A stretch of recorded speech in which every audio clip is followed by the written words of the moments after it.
We've had mills shut, mills go bankrupt. Thousands of retirees have lost their pensions. I know friends that worked for LTV that when they shut down, they lost their pension and their health care. We have had to fight for everything that we have today, and Pete Visclosky has supported every one of our efforts. If it wasn't for Pete, a lot of us may have even lost our pensions. Just being there for us, to support us, to make sure that pensions stay in place. Pete has been instrumental in passing legislation that will help steelworkers be involved in how their pension money is spent. You worked all your life, you put money aside, you gave up something else. You gave up wages, you gave up health care, you gave up vacation, you gave up something. They didn't give you that. That was a contract, and that contract has now been broken.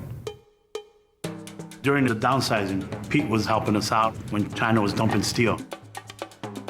China is a huge problem as far as their unfair labor practices, no environmental standards. The Chinese manipulate their currency every day, and that undercuts your labor and our pricing, and that ought to stop. As chairman of the Congressional Steel Caucus, we have a bill in Congress to essentially make up that differential, and we are pushing it very hard and want that adopted.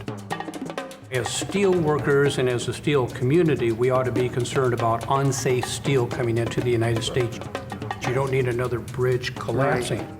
We make quality steel in Northwest Indiana. We do. Right. Before we even call him, Pete's knocking on our door. Pete's there. He's there for us. It seems like he's reading our mind.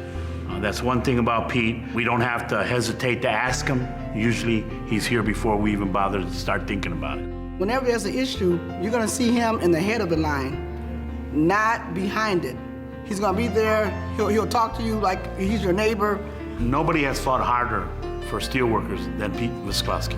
Absolutely. Yep. Absolutely.